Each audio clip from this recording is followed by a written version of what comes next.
Operation Domination is underway. The ultimate game plan to dominate your NFL experience. With your hosts, Dan You gotta be confident about your Achilles when you show up. Yeah, I mean, I got him and Adam LaRue. Don't hope to be great and dominate. All right. Welcome back into another edition of Operation Domination on your favorite podcast app. Or if you could check out our video content, all the better on the Fantasy Football Advice Network YouTube channel at FF Advice Net. As always, I'm your host, Dan Mater, and the one, the great, the only, the Mr. Dr. Brian Scott is back on the show, breaking it all down. Now, I'm just full disclosure. We record this Thursday night. So the Thursday night football game is going on. Yes. And somebody we talked about last week, Jaden Reed, just got knocked out of this game. Now, I'll say this, it wasn't the foot. It looks like it's a bad shoulder collarbone injury, but yeah, hopefully not. But it's very concerning for a possible clavicle injury. Hopefully not a fracture. At the very least, he might have sprained his AC joint. Let's hope it's that. But yeah, he's trying to play through a Jones fracture. Man, if anything else happens to this guy, he's going to get shut down.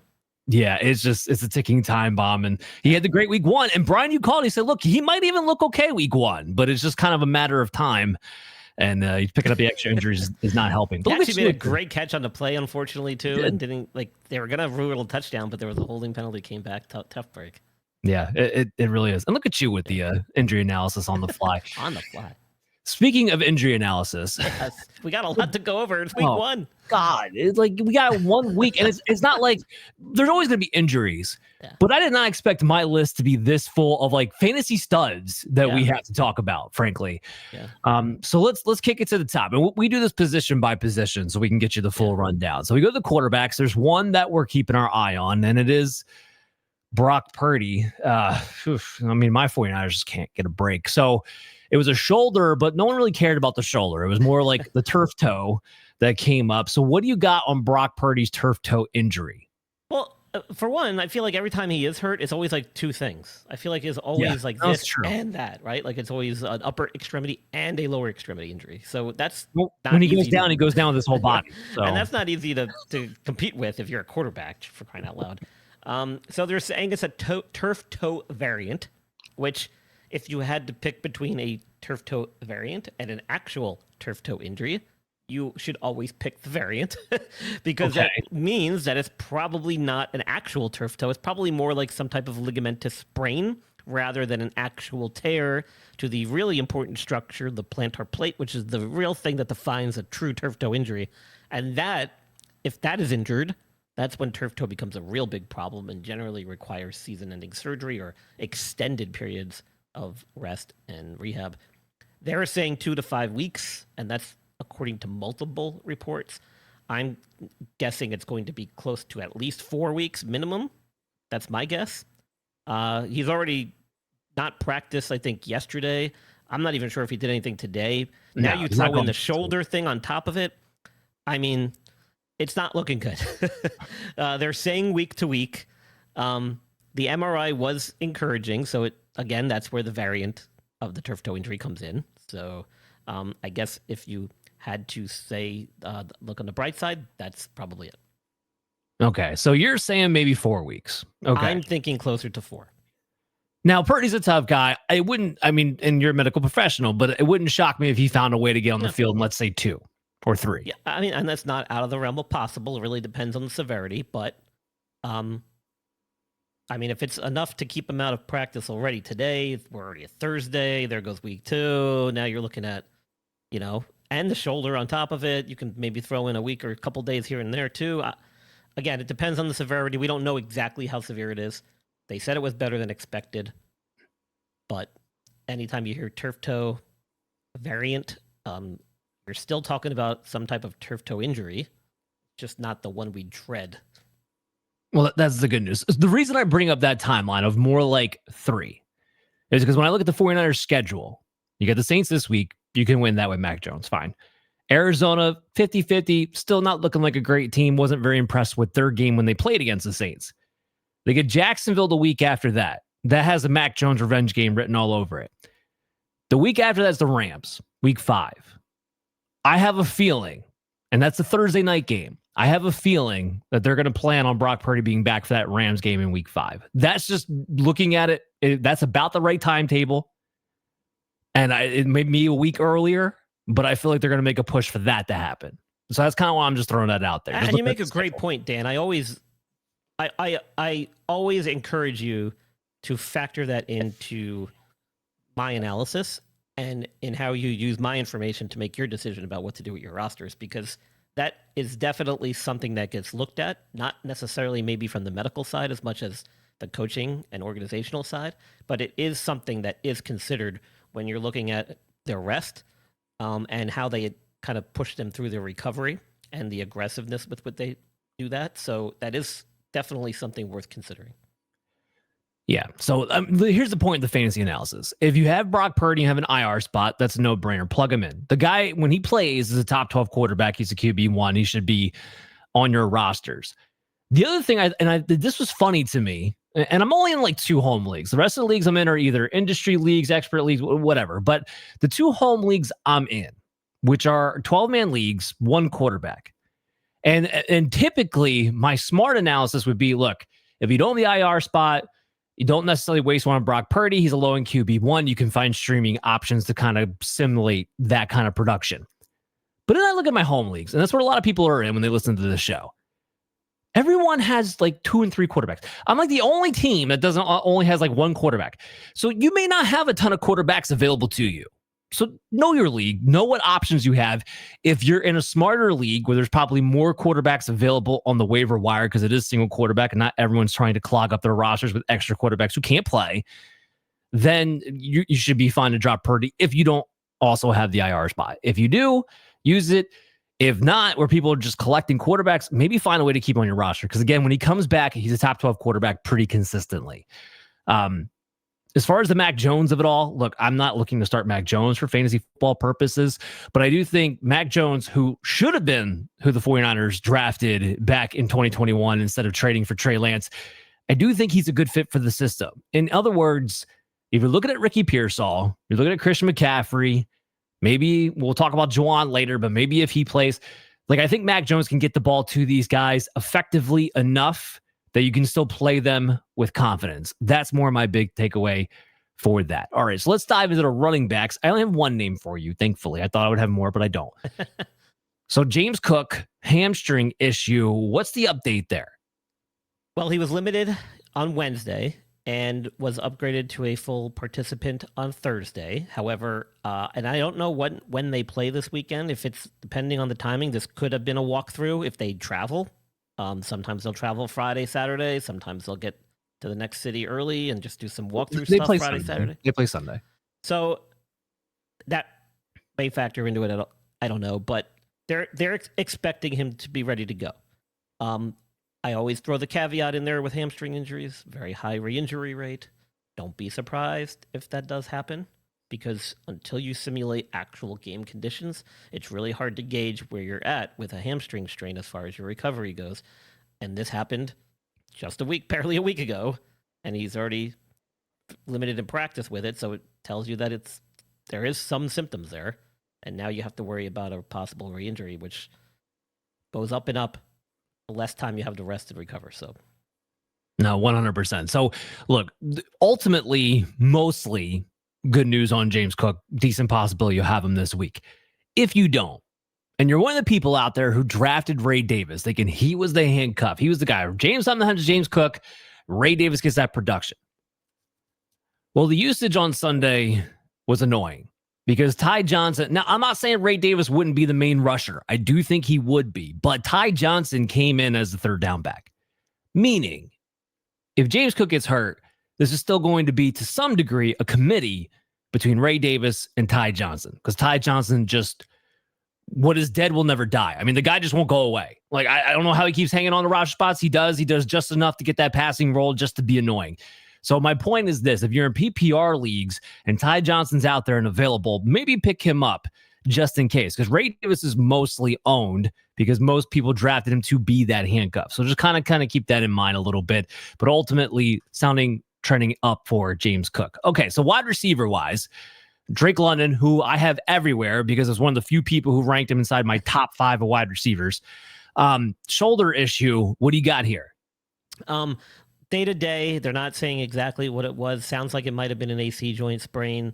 He had some scans done. I don't think it showed anything serious. He returned to practice in a limited capacity this week. The head coach is optimistic and has publicly stated that he expects him to play week 2. I think that's a realistic possibility. If he got at least some limited time in this week, they're probably just giving him time to rest. But at the receiver position, he could get away with this. I don't think it's going to be anything serious. We should see him play. Okay, good. Thank you, Brian, for the good news. I needed that so badly. Somebody didn't put on the list. I should have. His teammate Darnell Mooney, who also came back in the limited. I've been following Mooney very closely. I have him on a couple of teams. He's kind of the same boat, not the same boat as London. He's more of a question mark. I don't think he's going to be ready week 2. He's definitely week to week, but I think he has started ramping up his activity in practice. I'm hopeful for maybe next week. I mean, they didn't put him on IR for a reason, so they expect him back sooner rather than later. But I think we might have to wait to see him for week 3. Okay, I mean, because he was limited practices both yesterday and today. So, and today being Thursday, obviously you're gonna be listening to this on Friday morning. So maybe the Falcons get both receivers back. If not, sounds like Drake London's going to be good to go, and maybe Darnell Mooney the following week. So that's big there. And Michael Penix looked fantastic. Like, I don't know what else you could have wanted out of Michael Penix. He did everything he could to win that game if it wasn't for Koo there, the kicker who's now gone for Atlanta. So good news though on Drake London. Start him with confidence. A shoulder issue that we're less certain about, I believe, Xavier Worthy, who got just taken out, by his own teammate, T Swizzle, took him out right at the top. So what do you got on Xavier Worthy? Well, I mean, we called it. Multiple reports now have confirmed what we thought originally, and that he had a dislocated shoulder. So here's the good news. The good news is that he doesn't have a history of this. This was a one-time event. It was a traumatic dislocation because he took significant contact from Kelsey. Scans were done, which we knew were going to happen. The reason for that is to make sure there was no major structural injury that will render the shoulder chronically unstable and possibly lead to further dislocations. And apparently that is not the case, so that's good. He's not going on injured reserve. He does not need surgery.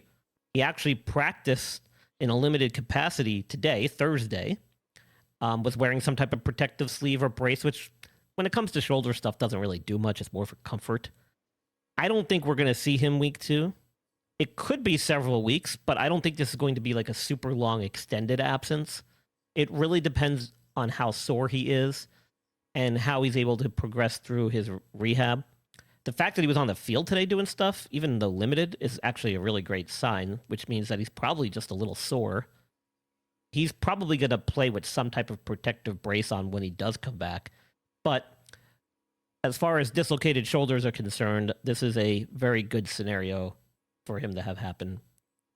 And he's avoided anything major. So I'm going to guess at least another 2 weeks before we see him. Okay. I'm saying no to this weekend for sure. Okay. Possibly maybe another week for him to kind of get over it and ramp up his activity and see if he's ready by week 4. Okay. That's my guess. That is good news. I have a follow-up question for you. He comes back, he plays, whether it's this week, next week, the week after, whatever, comes back and plays on the shoulder dislocation. What is your expectation for how he could perform? Is the Xavier Worthy of old? Are we getting 70% of Xavier Worthy? Like, what do you think there? No. Well, I think the big issue is going to be if he does play with a brace, which I think we will see, at least initially, it's going to limit his range of motion a little bit. It might be a little harder for him to kind of reach up and make those grabs on a higher throw. You may see him shy away from contact a little bit. But as a guy who kind of builds his game around speed, it's not going to affect that. So you should feel comfortable knowing that at least you're going to have that going for him.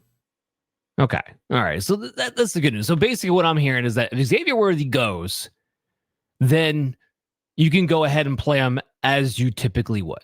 That's kind of what I'm taking out of that. So if he's healthy enough to go, even if it is this week, then go ahead and plug and play. Because Xavier Worthy's not the type of wide receiver who jumps up and for these like 50-50 balls anyway. So I'm not super concerned about high throws to the top. And I expect him to make a couple of business decisions given this shoulder issue. If he was put in that position, like, maybe I just don't go for that one. And you know what? That's okay, because we get to keep him on the field. So Xavier Worthy goes. I think I'd still have him in my, right now I have him well outside my top 60, just because we don't know about he's even going to play this week or not. But let's just say he did. I probably would still have him inside my top 36. I think we're still talking about him as a wide receiver 3. But let's say he doesn't go, as you would expect him not to this week. And I think I'm in line with you. I think they're going to give it at least a week before they go ahead and throw him out there. Hollywood Brown got all the targets in the world. Now, I get it wasn't down the field. A lot, he had 10 catches for less than 100 yards. I get that, but he was targeted constantly. Somebody's got to get the ball. If Travis Kelce is not going to be Travis Kelce anymore, which, I mean, I know technically he finishes the tight end 3 last week because he scored a touchdown, and tight end was freaking brutal last week if you weren't out, outside of Brock Bowers there. And he should have had another touchdown because he dropped it on the crosser. But besides the point, somebody's got to catch the ball. You're rolling out with Juju Smith-Schuster and a bunch of nobodies, as the Chiefs seem to always do, because they always seem to have one or two of their top receivers always hurt. Hollywood Brown's going to have a hell of a target share. So as it stands right now, assuming Xavier Worthy doesn't play, Hollywood Brown's a top 24 receiver for me and a must start heading into week 2 against the Philadelphia Eagles. And by the way, he got to play a little bit inside and out when Xavier Worthy got hurt. So that CeeDee Lamb role where we saw him light up the Eagles for 100 yards and should have been more if it wasn't for some key drops, that could be the role. Those could be the routes that Hollywood Brown gets to run. So don't think this is a bad matchup for him necessarily either. So Jauan Jennings, talk about shoulders across the board for the wide receivers this past week. My goodness. Remind me, was Jauan Jennings the one we spoke about last week who had the new contract that centered around his playing time? Yes, very much. Here so. we are. Yeah. So I don't even know what his injury is, to be honest. But he missed his second day of practice today, Thursday, which does not bode well for playing this weekend. So I guess whatever his incentive was to stay on the field wasn't big enough, even though he signed on the dotted line. He was at practice. He did not participate in drills on Thursday, so technically was a non-participant. Whether that was planned or not, I don't know. But if he doesn't get on the field, do anything Friday, then it's highly unlikely we see him Saturday or this weekend. We'll have to wait to see what he's able to do next week. Yeah, so all we really got on Jauan Jennings was that he avoided major injury, right? But they never actually told us what the freaking shoulder injury really was. Like, in San Francisco, like, unless it's really bad, like Purdy's going to miss multiple weeks, or Kittle, who we'll talk about in a second, they don't seem to want to give you the actual particulars of what the hell is going on in that locker room. So I get it. It's really annoying. But all we know is that Jauan didn't have a major injury. So if he doesn't play this week, which if he was going to play, I think he would have at least had a limited capacity in practice on Thursday. And Kendrick Bourne, who they signed immediately, is already practicing as a result to that. Wheels up, first of all, Ricky Pearsall. Like, this whole offense on Sunday with Kittle, again, we're going to talk about him in a second. Kittle out, Purdy out, Jauan Jennings likely out. This whole offense is going to rotate around Ricky Pearsall and Christian McCaffrey. By the way, and I know this has been kind of played out a little bit, but it is ironic that of all the concern we had about Christian McCaffrey, he's the one who had 31 touches and came out unscathed. And I said everybody should not worry about him, right? I said that. No, you did. You did. Absolutely. Like, no one panic, and you're absolutely right. Just mind-boggling. But yeah, wheels up Ricky Pearsall. Have him locked into the top 20 this week, not anticipating Jauan Jennings to play. Okay, so tight ends. We got a number of tight ends actually to talk about. So Brock Bowers' knee issue popped up during the game, didn't return. So what do you got there? I think it was just a minor MCL sprain, nothing serious. They're saying day-to-day. I think that's reasonable. Not sure if he did anything today. I'll have to keep an eye on that as we get closer to the weekend. He could be a game-time decision. If it is, even just a mild sprain of the MCL, and if it's enough to keep him off the field in practice and preparation for the game, it could be at least a 2-week absence, meaning we might not see him this weekend. We might even not see him week 3. So definitely something we'll have to watch and follow next week. Okay. All right. Well, we'll have to see what this practice report is going to be. I did hear some good news, like they weren't necessarily anticipating not having him this weekend. So I saw something to that effect as well. But again, without a lot more information as far as what the injury is, it's a little hard to say. But it doesn't seem like they're overly concerned. So that's the good news. So keep your eyes peeled on Brock Bowers. if he doesn't go, unlike the 49ers situation we're about to talk about, there is a tight end on the Raiders you can pick up. Now, Michael Mayer is not Brock Bowers. Don't expect that kind of treatment, but could he be a higher end tight end to fill in for a week or so? Yeah, I do think he has that capability, especially in a Chip Kelly offense that does typically target the tight end, whether he has a good one or not. So if Mayer's going to be out there on the field constantly because Bowers is out, I don't think that's a bad streaming option to go with this week if you need a tight end. So George Kittle, let's get into it. Hamstring on the IR right away. Yeah. I think they're looking long-term here. I think they're probably just playing it cautious. Hopefully it's not that bad, but knowing the history of hamstring injuries, knowing that George Kittle, I think, has dealt with this in the past, if I'm not mistaken, why try to push through it? Why not just shut him down? Let's get this thing right. We've got a long season ahead of us. It was week 1. So he is on IR, which means the earliest he will be back will be week 6. Correct, because he has to miss at least 4 matchups for that one. 4 games, no matter whether they have a bye or not. It's 4 games.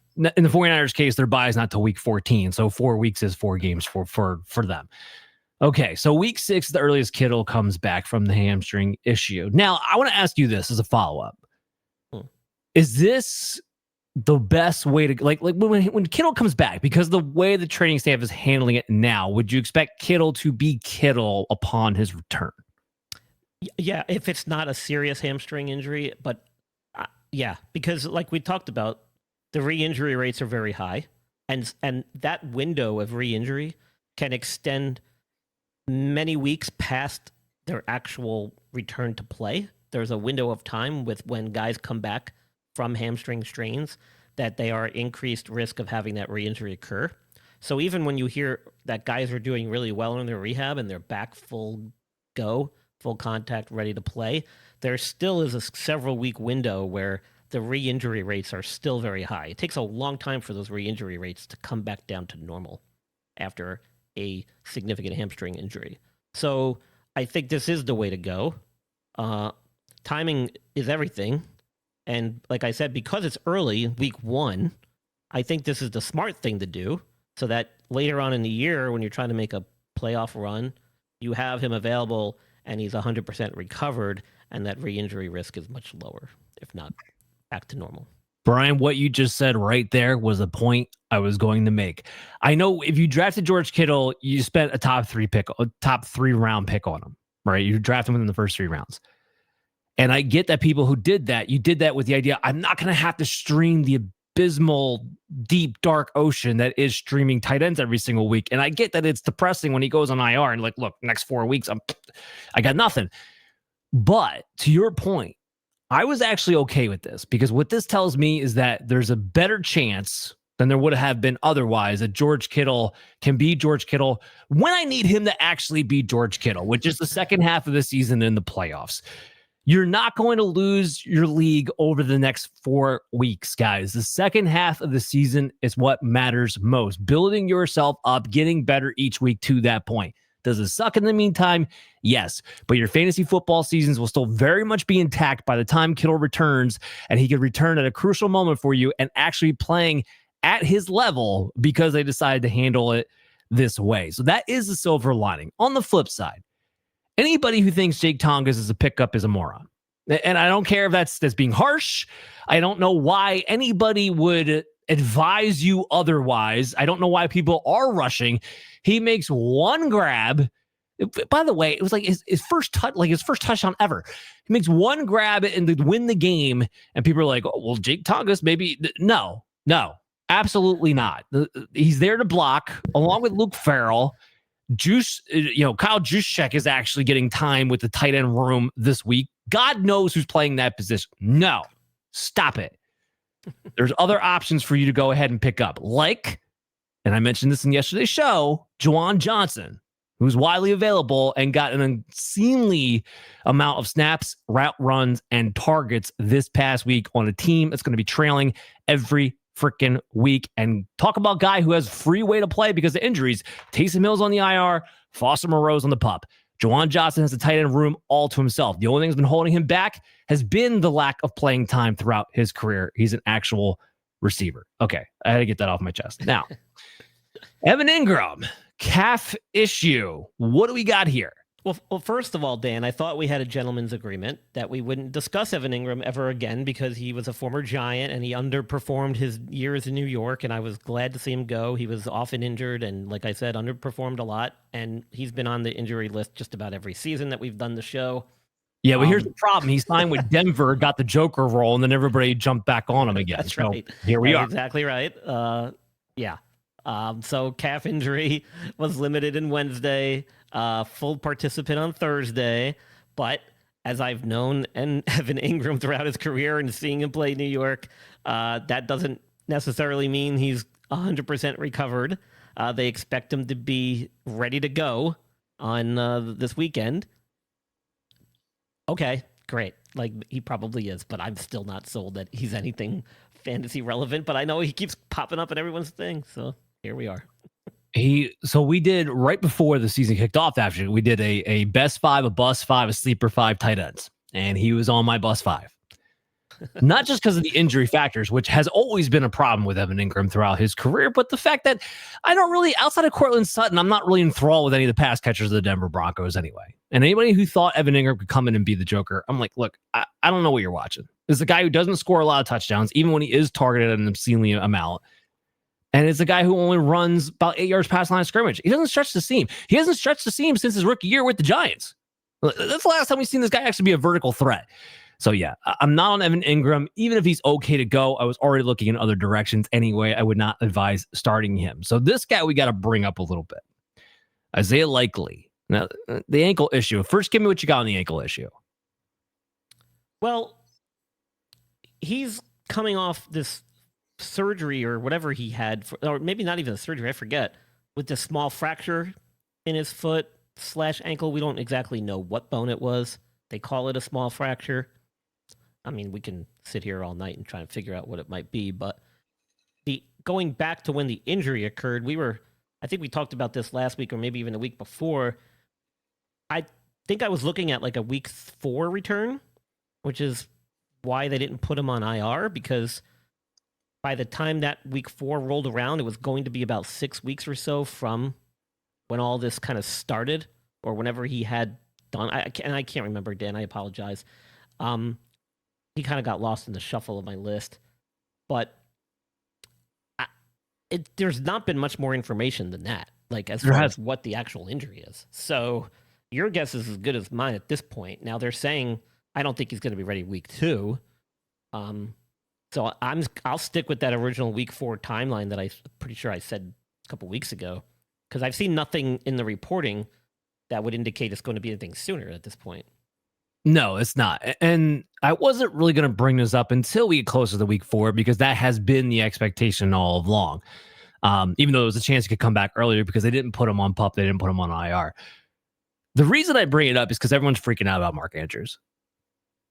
I get that he only had 1 target. I get that he only had 1 catch, and everybody's like, when Isaiah Likely comes back, oh no, drop Mark Andrews before that. I want to rewind the clock a year. Okay, I want to remind people of something.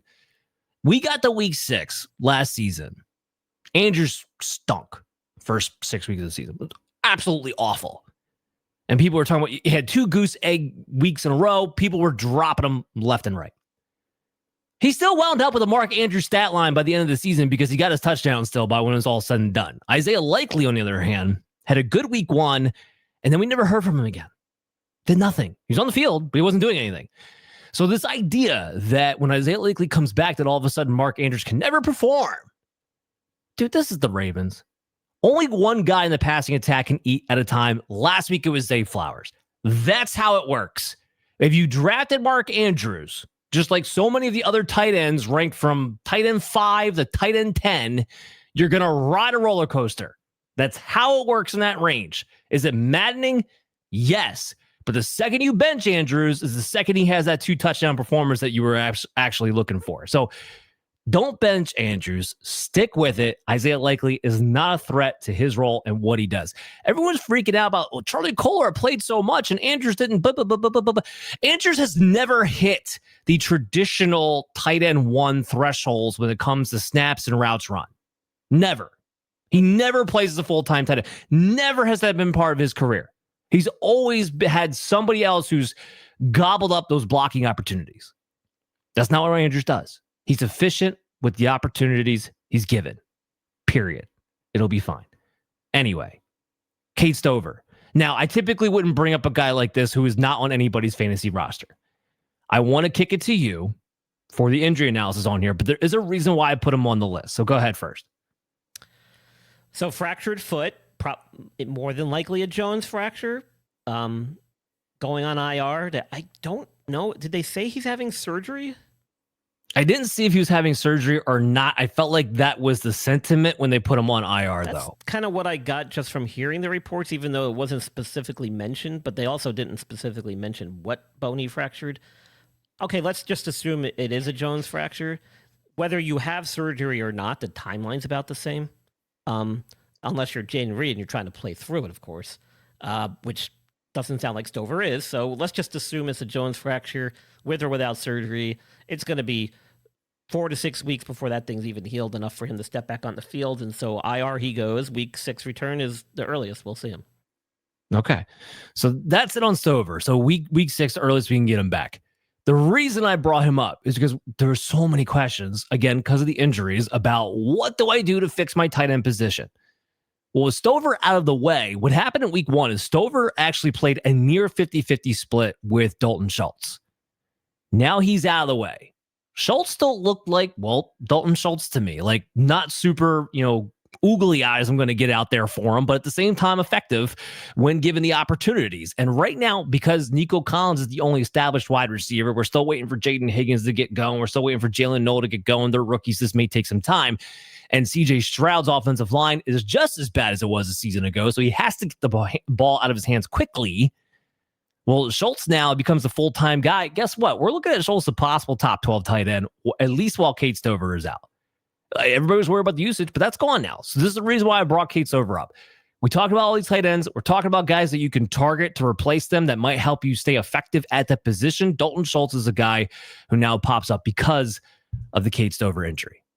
Brian, I want to thank you so much for coming on, man. As always, every single Thursday night, dropping this on a Friday morning, and I absolutely love every minute of it.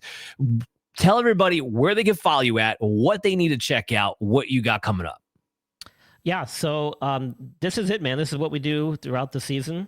Dan on Thursdays, or Friday mornings, whenever you release it.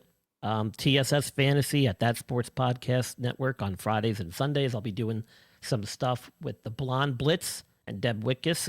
Starting week 3, we'll do every couple weeks with her on Wednesdays.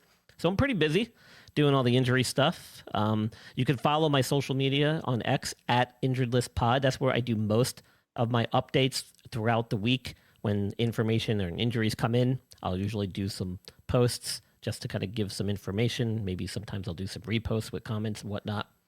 And then Instagram, Injured List Podcast. And then, of course, I've got a bunch of old episodes up on the podcast, theinjuredlist.com.